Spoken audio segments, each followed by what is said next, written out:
Salut toi, bienvenue dans mon nouveau podcast. Là, c'est ce que tu vas écouter tout à l'heure, en fait, c'est la suite. Elle fait suite, en fait, à un podcast que j'ai posté, je pense, samedi, le 2 novembre 2024, portant sur la culpabilité et le blâme. Donc, la première vidéo de samedi, c'était l'introduction, où je clarifiais un peu certains points avant de continuer, en fait, avant d'aller dans le vif du sujet.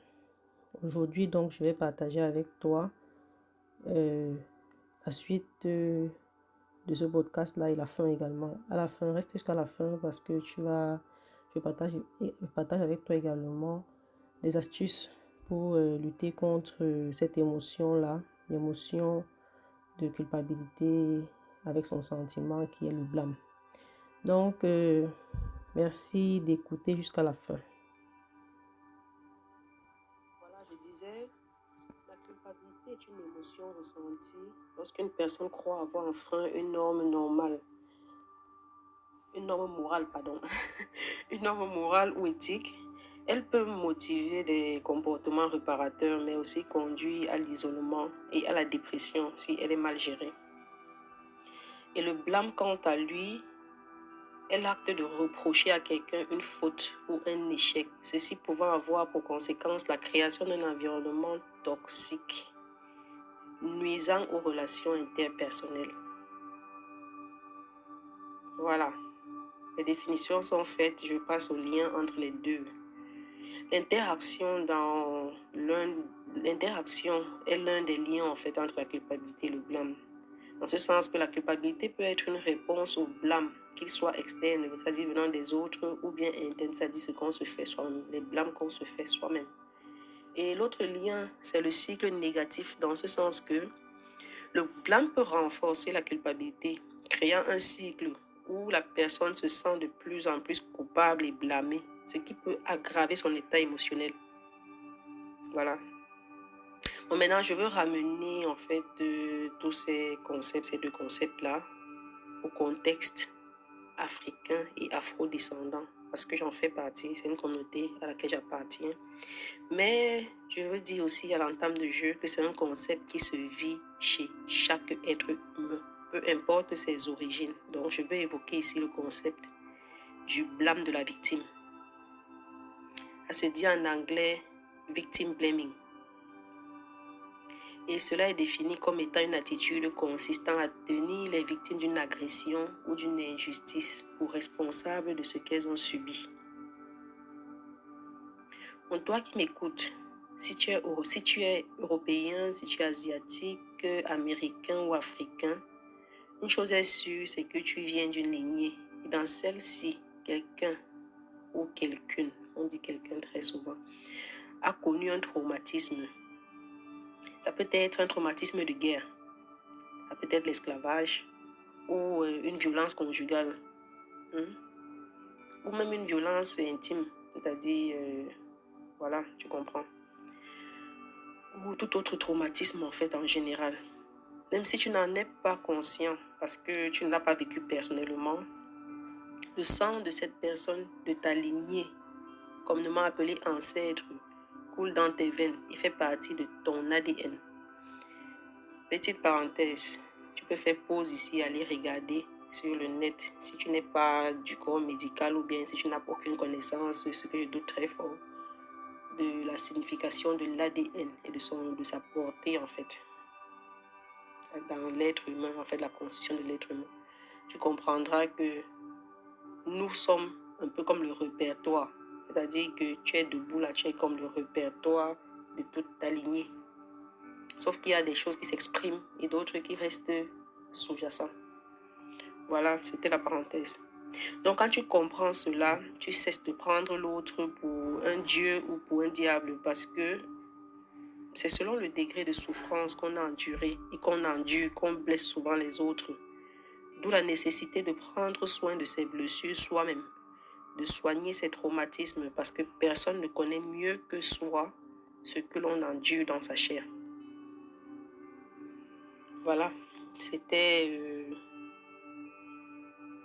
le point faisant le lien entre tout ceci, Le prochain point va parler des effets de la culpabilité et du blâme. D'abord sur la victime et ensuite chez la mère.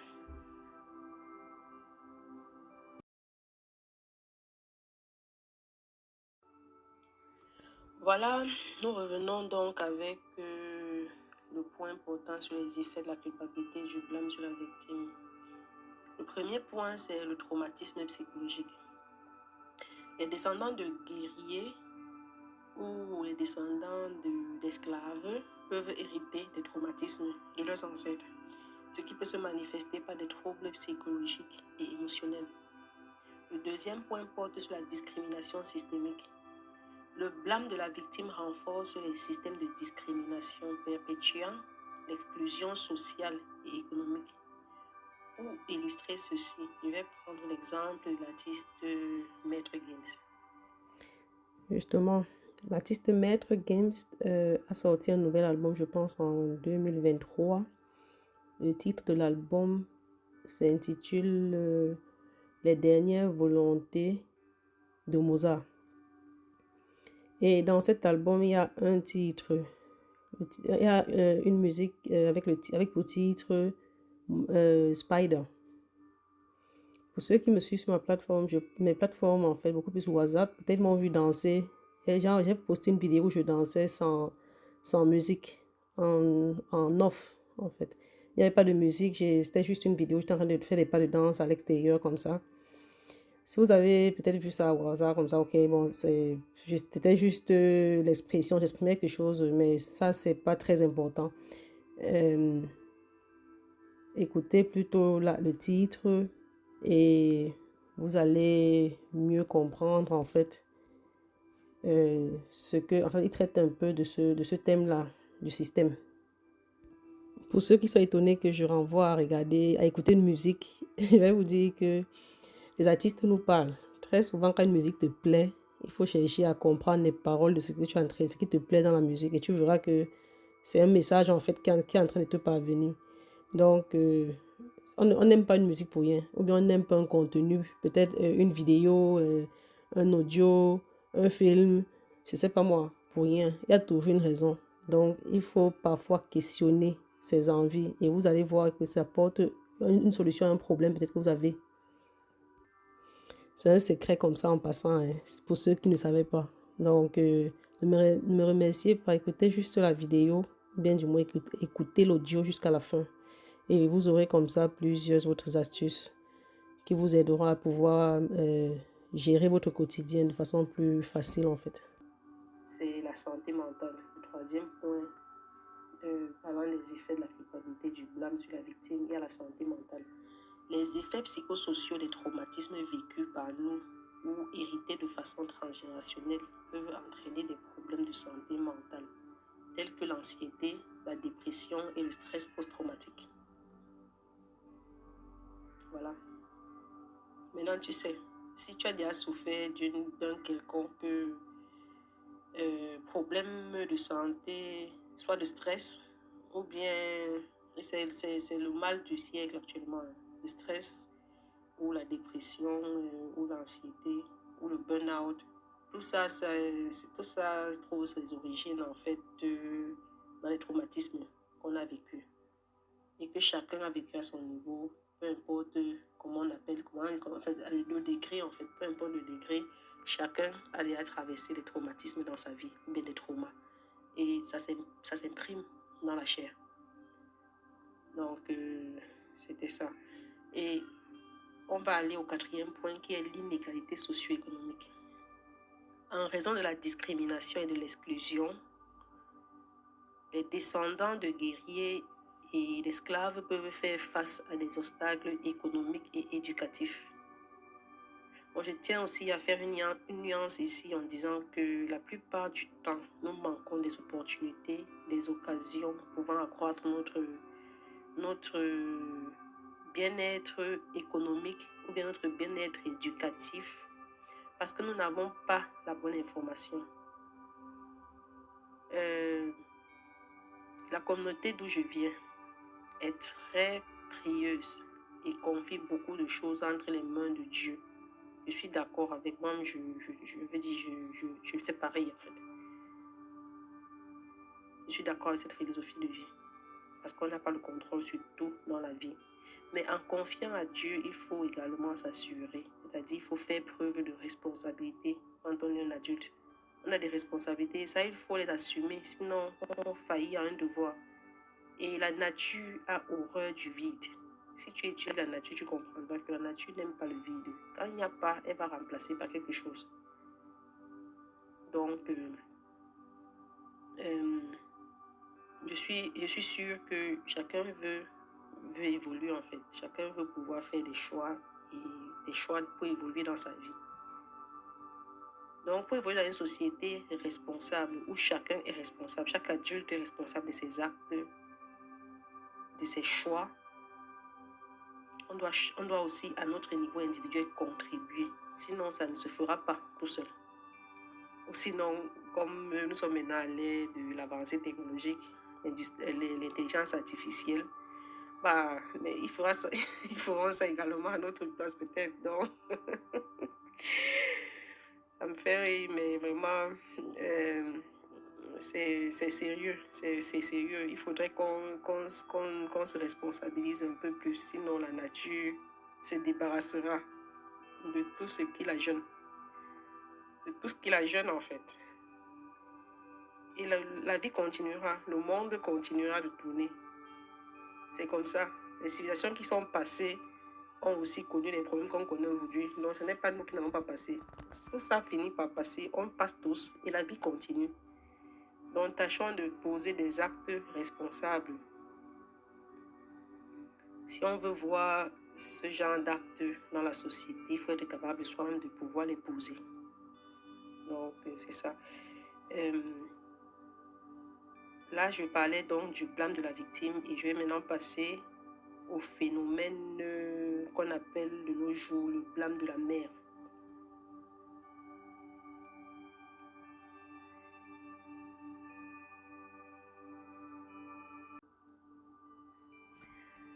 Donc, le blâme de la mère. Chez moi en Afrique, quand l'enfant réussit, on dit communément que c'est l'enfant du père. Mais quand il échoue, il devient l'enfant de la mère. Donc, laisse-moi te dire que cette croyance n'est pas seulement africaine. Elle n'est pas seulement africaine. Dans d'autres continents, elle a seulement évolué, mais elle reste présente sur d'autres cieux. On appelle cela en fait le blâme de la mère. Donc, je suis tombée sur une étude d'une chercheuse, Denise Sommerfeld, en fait.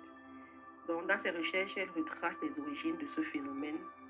Et d'après elle, cela remonterait en fait au 19e siècle, avec l'avènement de la santé publique, que j'étudie bien sûr, en tout cas.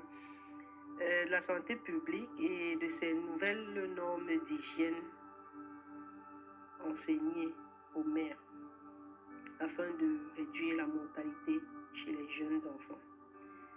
Donc, des experts comme le psychanalyste Sigmund Freud ont dans leurs travaux développé des théories contribuant en fait à renforcer ce phénomène, ceci en reprochant par exemple à la mère le développement de la schizophrénie ou de l'homosexualité et même de l'autisme chez leur enfant. Une petite parenthèse ici. Ici en Allemagne, quand tu fais un enfant qui est atteint de la maladie appelée autisme, on te conseille de faire une pause avec les maternités. Ceci, pourquoi? Pour éviter que tu aies plusieurs enfants atteints en fait de cette maladie-là. Donc, ça suscite des réflexions. Ça suscite des réflexions, mais bon. Bref, je ferme la parenthèse parce que ce sujet à lui seul peut faire l'objet d'un podcast. C'est tellement vaste et tellement riche en même temps. Voilà. Donc, je vais aussi rappeler que l'autisme a été décrit par le psychologue Kahner comme étant, comme le psychologue Kahner était aussi dans la croyance populaire. Donc, c'est-à-dire avant, c'était conçu comme étant un repliement spécifique de l'enfant sur lui-même.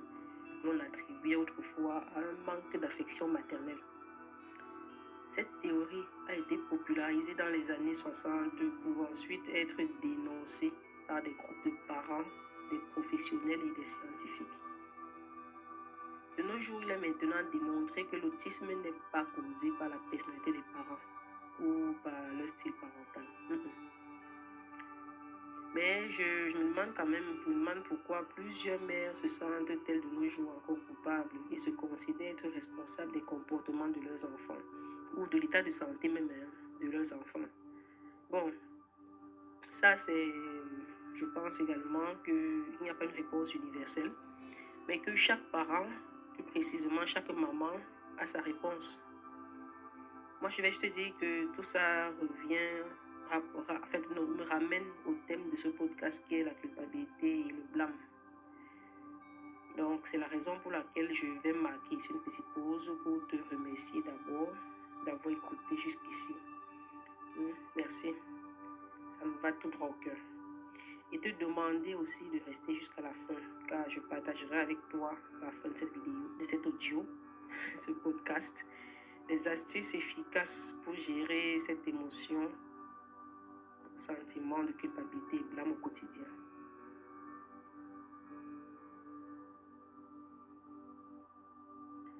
Voilà, nous sommes arrivés donc au dernier point qui consiste à la gestion de cette émotion. Je précise, je parle très souvent d'émotions et de sentiments, mais j'ai déjà fait un podcast qui établissait en fait la différence entre une émotion et un sentiment. Donc je vais peut-être le reposter sur cette chaîne les jours à venir. Voilà. Donc pour gérer cette émotion de culpabilité, il faut premièrement identifier la source. C'est-à-dire comprendre pourquoi l'on ressent de la culpabilité ou du blâme.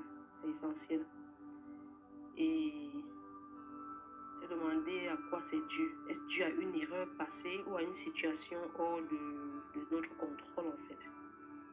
Il faut se poser des questions sur la culpabilité pour trouver en fait de la source. Le deuxième point, il faut exprimer ses sentiments. C'est important de parler de ses émotions. Je ne dirai jamais assez, vraiment.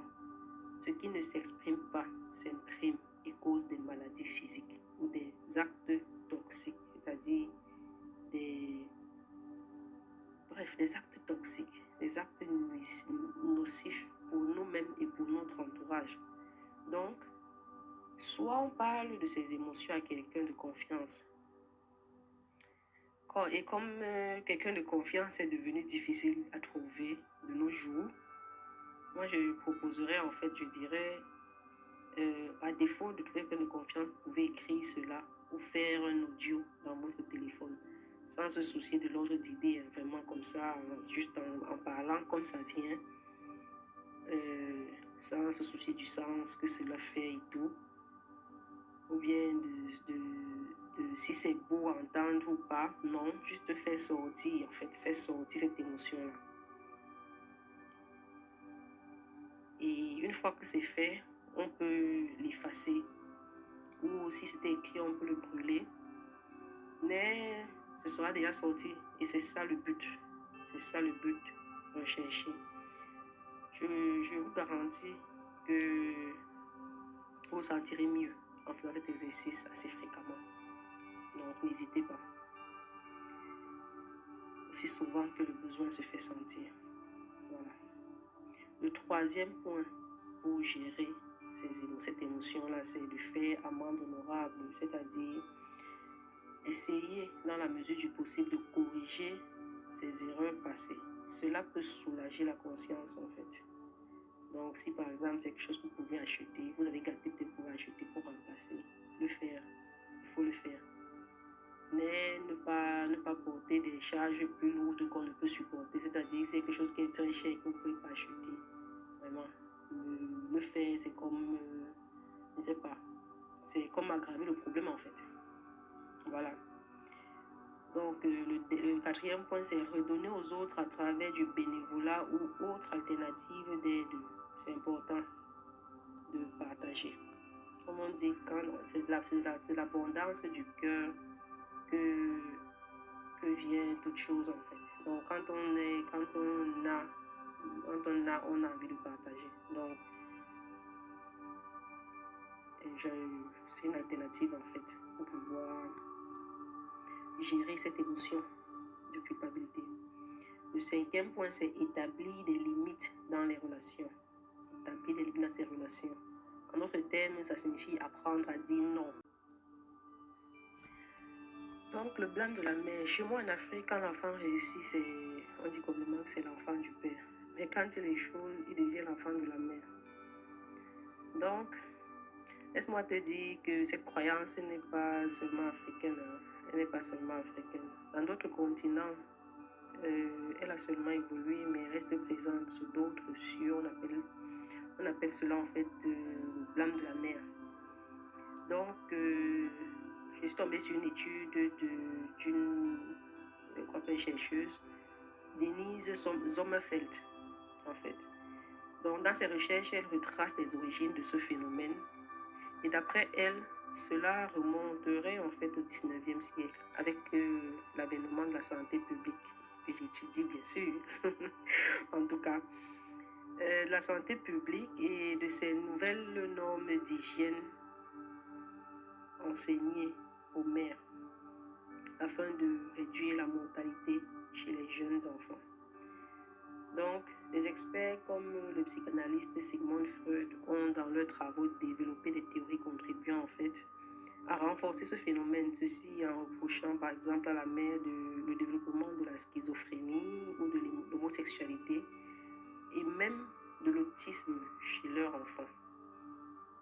Une petite parenthèse ici.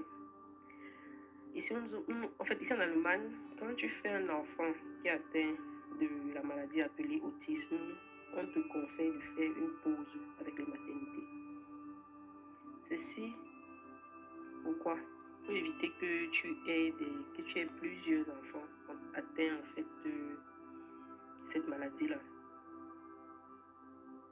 Donc, ça suscite des réflexions. Mais bon. Bref, je ferme la parenthèse parce que ce sujet à lui seul peut faire l'objet d'un podcast. C'est tellement vaste et tellement riche en même temps. Voilà. Donc, je vais aussi rappeler que l'autisme a été décrit par le psychologue Kahner comme étant, comme le psychologue Kahner était aussi dans la croyance populaire. Donc, c'est-à-dire avant, c'était conçu comme étant un repliement spécifique de l'enfant sur lui-même, que l'on attribuait autrefois à un manque d'affection maternelle. Cette théorie a été popularisée dans les années 60 pour ensuite être dénoncée par des groupes de parents, des professionnels et des scientifiques. De nos jours, il est maintenant démontré que l'autisme n'est pas causé par la personnalité des parents ou par leur style parental. Mais je me demande pourquoi plusieurs mères se sentent-elles de nos jours encore coupables et se considèrent être responsables des comportements de leurs enfants ou de l'état de santé même de leurs enfants.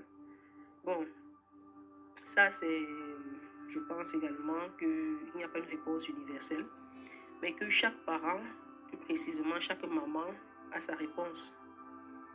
Moi, je vais juste te dire que tout ça me ramène au thème de ce podcast qui est la culpabilité et le blâme. Donc, c'est la raison pour laquelle je vais marquer ici une petite pause pour te remercier d'abord d'avoir écouté jusqu'ici. Merci. Ça me va tout droit au cœur. Et te demander aussi de rester jusqu'à la fin, car je partagerai avec toi à la fin de cette vidéo, de cet audio, ce podcast, des astuces efficaces pour gérer cette émotion, sentiment de culpabilité et blâme au quotidien.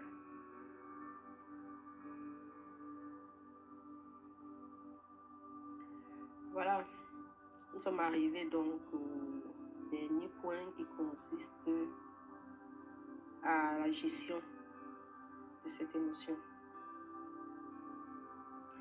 Je précise, je parle très souvent d'émotions et de sentiments, mais j'ai déjà fait un podcast qui établissait en fait la différence entre une émotion et un sentiment. Donc, je vais peut-être le reposter sur cette chaîne les jours à venir. Voilà. Donc, pour gérer cette émotion de culpabilité, il faut premièrement identifier la source. C'est-à-dire comprendre pourquoi l'on ressent de la culpabilité ou du blâme. C'est essentiel. Et se demander à quoi c'est dû. Est-ce dû à une erreur passée ou à une situation hors de notre contrôle en fait.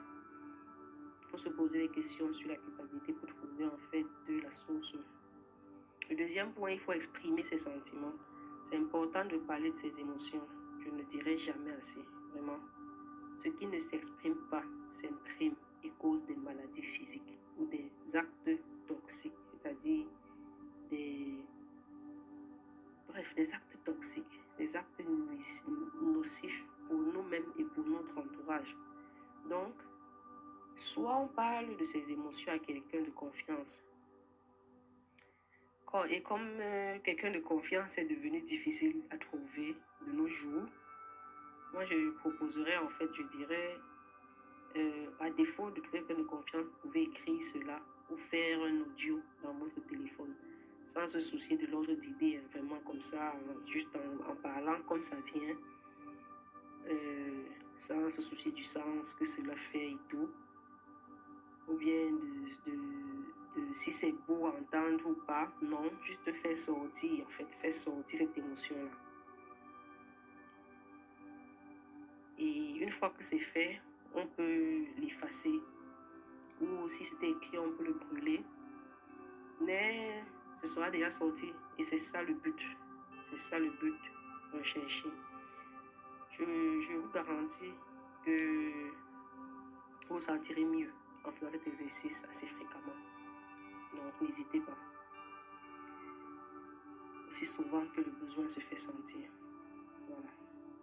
Le troisième point pour gérer cette émotion-là, c'est de faire amende honorable, c'est-à-dire essayer dans la mesure du possible de corriger ses erreurs passées. Cela peut soulager la conscience en fait. Donc si par exemple c'est quelque chose que vous pouvez acheter, vous avez gardé peut-être pour acheter pour remplacer, le faire, il faut le faire. Mais ne pas porter des charges plus lourdes qu'on ne peut supporter, c'est-à-dire c'est quelque chose qui est très cher et que vous ne pouvez pas acheter. Vraiment, le faire c'est comme, je ne sais pas, c'est comme aggraver le problème en fait. Voilà. Donc, le quatrième point, c'est redonner aux autres à travers du bénévolat ou autre alternative d'aide. C'est important de partager. Comme on dit, c'est de l'abondance du cœur que vient toute chose en fait. Donc, quand on a envie de partager. Donc, c'est une alternative en fait pour pouvoir gérer cette émotion de culpabilité. Le cinquième point, c'est établir des limites dans les relations. Établir des limites dans ces relations.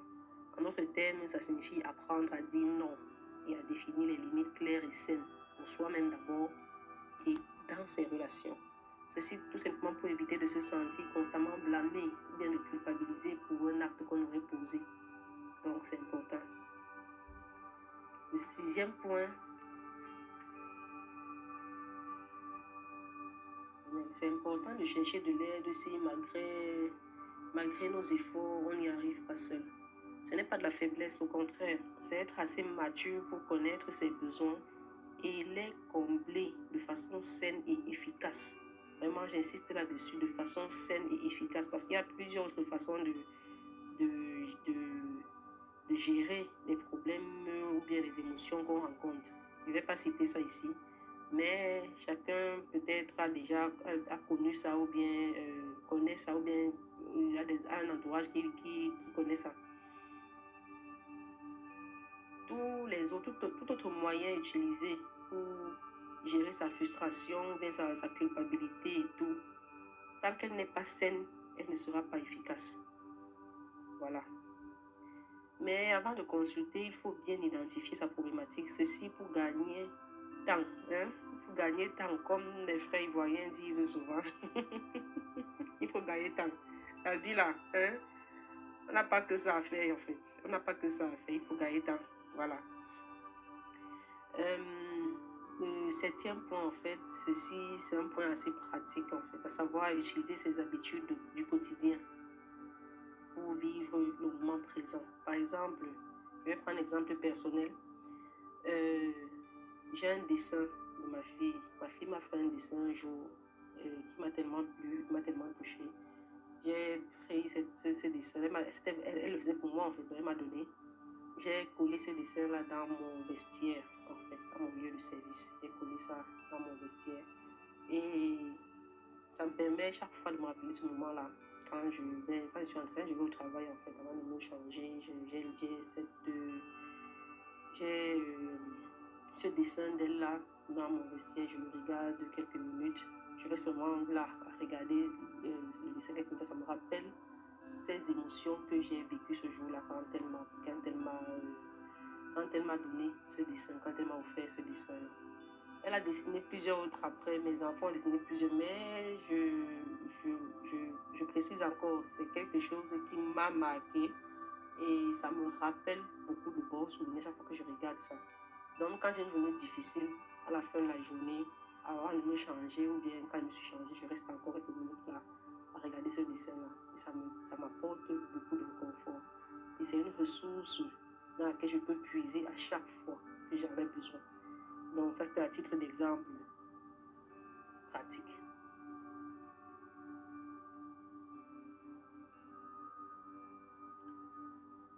Voilà, on dit à la fin du podcast en évoquant également le huitième point, à savoir faire de l'exercice physique. Je sais qu'il y en a comme moi qui n'aiment pas faire le sport, mais peut-être tu aimes danser ou faire des étirements. Le but est de bouger tout son corps pendant au moins 5 minutes par jour et assez régulièrement. D'après les études, au bout des 5 premières minutes, l'organisme libère des hormones contribuant à se sentir bien et à être de bonne humeur en fait. Donc n'hésite pas. 5 minutes dans ta journée, c'est pas grand chose en fait, comparé à l'effet que ça va t'apporter. Donc même peut-être une musique que tu aimes bien écouter, tu écoutes en bougeant tout ton corps, vraiment, pas besoin de transpirer ou quoi que ce soit, juste se mettre en mouvement en fait. Le corps a besoin du mouvement. Le corps humain a besoin de mouvement. C'est important. Je sais de quoi je parle. Ici en Allemagne, parfois en hiver, tu te retrouves là, tu veux se battre, tu fais les choses vite parce que tu veux rester au chaud à cause du froid. Mais le corps humain a besoin de mouvement. Donc, c'est important de le faire assez quotidiennement. Voilà. Je n'en dis pas plus que ça. L'avant-dernier point, c'est la réobjectivation. Le 9e point. La réobjectivation signifie tout simplement remettre ses peurs en question en se demandant au fond de soi quel peut être le pire du pire dans la situation que je suis en train de traverser, bien qui cause de la peur, qui me cause de la peur. En faisant cet exercice, on se rend très souvent compte que la peur est parfois plus grande que la situation que l'on s'imagine. C'est-à-dire la situation pire que l'on s'imagine en fait. C'est la peur parfois qui dépasse. La peur dépasse parfois ce qu'on s'imagine. Voilà. Donc, c'est important de le faire pour pouvoir se calmer. Parce que c'est important. Ça permet de calmer ton mental et de vivre vraiment les choses étant plus posées, de prendre des décisions étant plus posées, pas sous l'effet de la peur. C'est ça, ou bien de l'anxiété. Donc, on arrive ainsi au dernier point qui est la méditation et la respiration. Je ne vais pas trop m'attarder là-dessus parce que j'ai déjà parlé de cela le mois passé, en octobre, lors du podcast où je parlais de la honte et de l'humiliation. J'ai parlé de la nécessité de méditer. Donc, j'ai même donné un exemple de méditation. J'ai partagé un exemple de méditation avec ceux qui m'ont contacté en inbox sur WhatsApp. Donc, je ne vais pas m'attarder là-dessus. Et si ça t'intéresse, sens-toi libre de me contacter. Et je précise aussi, je vais lire les commentaires. Donc, si tu veux, tu peux laisser un commentaire. Et voilà quoi. on échangera. Ce sera de l'interaction. Là, tu n'auras pas seulement écouté ce que j'ai eu à partager ici dans ce podcast, mais tu me donneras aussi ton avis par rapport à ce que tu penses de tout ce que j'ai dit ici. Voilà, c'était tout. Je finis en annonçant que tout au long de ce mois de novembre, mes communications, mes posts, etc., porteront sur ce thème-ci, à savoir la culpabilité et le blâme. Donc, pardon, il faut rester concentré. Reste concentré et gère tes émotions, hein, comme on dit au Cameroun. Enlève les organes. Mais, enlève les organes. Au lieu de dire enlève les organes, comme on dit au Cameroun, moi je préfère te dire gère tes émotions. Comment? En marquant un temps de pause pour respirer. Il faut savoir, quand on lit quelque chose ou bien quand on écoute quelque chose, prendre le temps de respirer. Au bout de 3 grandes et bonnes respirations, tu auras la clarté d'esprit suffisante et nécessaire pour donner ton point de vue. Donc, essaye ça et tu verras, ça marche très bien. D'accord? Ok. Je te dis donc, bon mois de novembre tout simplement. Bye.